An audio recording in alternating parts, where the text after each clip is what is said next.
Beryl is a middle-aged swordsman who runs a dojo in the middle of nowhere and lives a peaceful life. One day, while he is training, his father turns to him and says he really wishes he had some grandkids to look after. It's been years since Beryl took over as the instructor here, but he's still as maidenless as he was before. Beryl says he's been too busy with the family dojo to think about having kids, but his dad still wants him to at least try.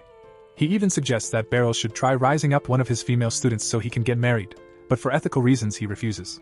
This dojo has been in Beryl's family for generations, and he has been diligently working as the instructor here ever since he took over from his father. Once he dreamed of achieving great things like becoming a famous sword master, but while he is definitely a better swordsman than the average person, he doesn't think his skills are worthy of the sword master title.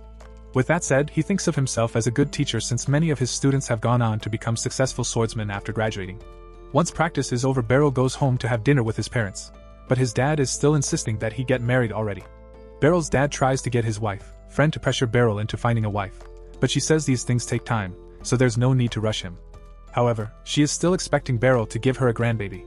Beryl chokes on his food a little because that's a lot easier said than done, especially since he doesn't even have a girlfriend yet, and it's not like a pretty girl is just going to show up at his door. A few seconds later, there's a knock at the door, and Beryl opens it to find a pretty girl standing there. She greets him as her master, and after taking a closer look at her, Beryl realizes that she is one of his former students, Alicia Citrus. Beryl invites her inside and offers her a cup of tea so they can catch up. Beryl remembers Alicia being a gifted student back when he trained her, but he never could have expected that she would become the commander of the Royal Knight Order.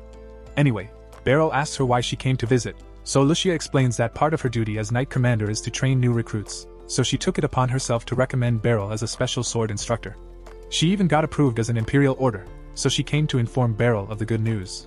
Beryl never asked to become an Imperial instructor, so he considers declining the offer, but his dad tells him that people can get executed for disobeying an Imperial order, so he can't just ignore it. Alicia assures Beryl that he won't be killed if he refuses the offer, but he would probably face severe consequences for it, so he had better just go along with it. She already has a carriage waiting to take them to the capital, so they can leave now, and tomorrow, she'll give him the details of his new job.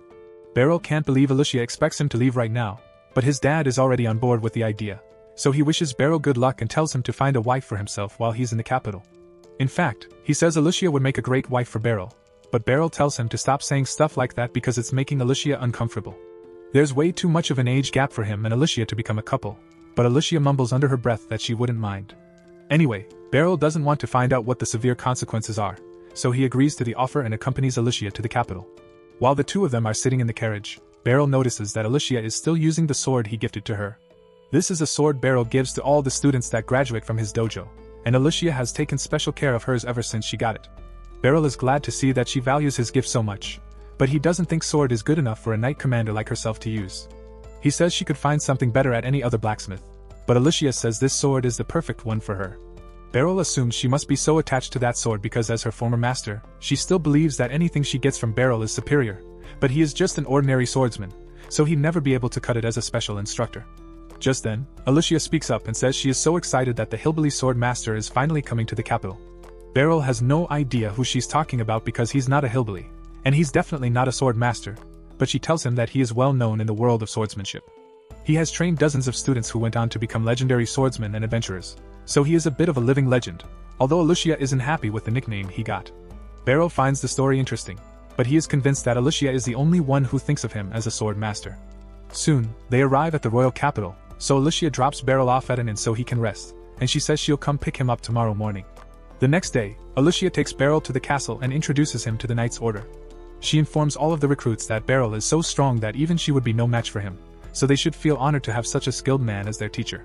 However, a couple of the knights don't think Beryl deserves to be in such a high position, and one of them is particularly unhappy about this. A little while later, Beryl is talking with Alicia in the halls, and she is congratulating him for officially becoming a special instructor. She tells him he only needs to come in to train the recruits 3 or 4 times a month so it shouldn't interfere too much with his usual lessons at the dojo. Just then, a girl comes running up to Beryl, and she is so excited to see her master again that she can hardly contain herself. Her name is Karuni, and she was a student at Beryl's dojo 2 years ago. He recalls that her dream was to join the Knight's Order, so he is glad to see that she actually made it happen. Although Karuni is still only a trainee, so she's still got a lot of work to do before she can become a proper knight. With that said, she is happy that she'll get to train under Beryl again, and the same goes for Alicia. Later that day, Beryl returns to his home, but as he opens the door, he finds that yet another one of his students has come to pay him a visit. His name is Randrid, and he came to introduce Beryl to his wife and newborn child. Beryl is happy to see that Randrid is doing well, but his father cuts him off and says Beryl shouldn't bother coming home until he has a wife and kid like Randrid over here. Speaking of Randrid, after graduating from Beryl's dojo, he went on to become a platinum rank adventurer, but now that he has a child he wants to retire and move back into the village. Platinum rank is pretty hard to achieve, so Beryl is surprised that Randrid is willing to give it up so easily. But then again, being an adventurer is dangerous works, so he probably doesn't want to risk it while he has a child to take care of. While he's here, Randrid promises to do his best to run the dojo, but Beryl has no idea what he's talking about. Beryl's father tells him that since Randrid is decently skilled, he can take over as the dojo's instructor, and that means Beryl won't have to stay here anymore, so his father is kicking him out, even though Beryl owns this house. The next day, Beryl explains the whole situation to Alicia, and explains that he needs to find a house here in the city. The inn he selected yesterday was a little too luxurious for him to stay there permanently, so he wants to find a place that's more affordable, and Alicia is more than happy to help him look. She asks him if he'd like to come and live at her house, but Beryl doesn't think that would be appropriate, so much to Alicia's disappointment, he turns her down. Alicia then asks him if he would like to get some food with her since it's lunchtime, and Beryl is fine with that, so they start heading for a restaurant. However, while they are walking, someone calls Alicia shameless for walking around town with a man and calling him master without a second thought. The girl and Alicia seem to have an unpleasant history together, and the girl thinks it is outrageous that a proud knight commander would be running around with a random man.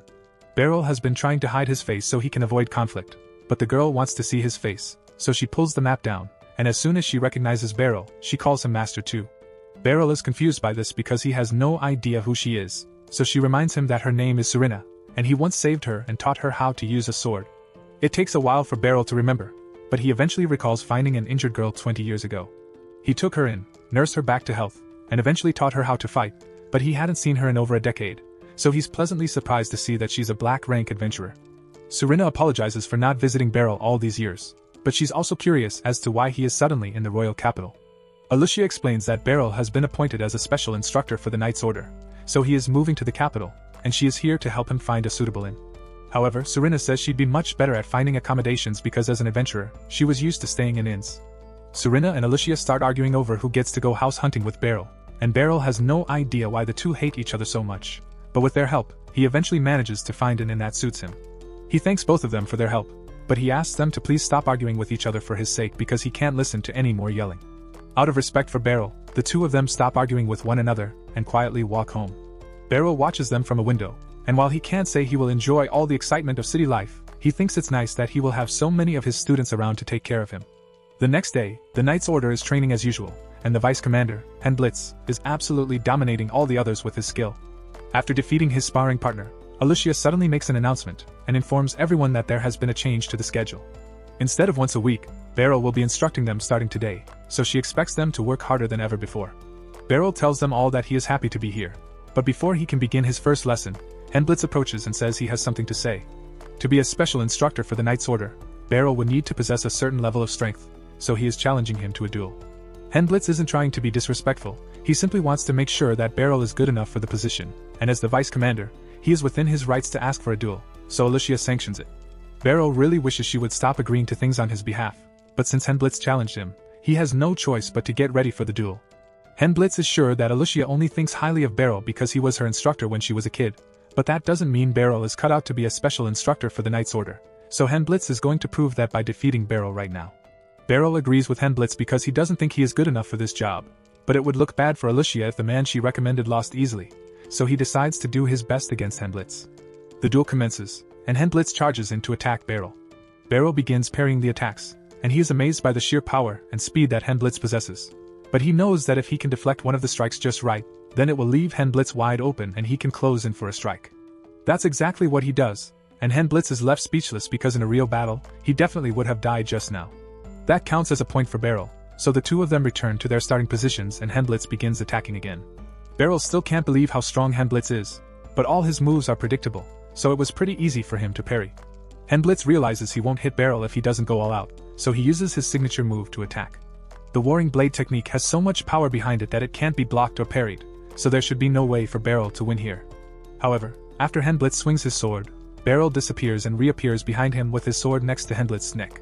With this, Beryl has officially won the duel, and Blitz isn't even mad about it. He is just amazed by the skill Beryl just displayed, and he apologizes for being so rude earlier. Later on, Henblitz holds a party to welcome Beryl as the new instructor, but he still really wants to know how Beryl managed to counter his signature spin move. Beryl explains that all he did was move along with Henblitz's rotation, which is how he ended up behind him, but doing it is a lot harder than Beryl makes it sound. In any case, Henblitz is looking forward to training under Beryl, and so are the others.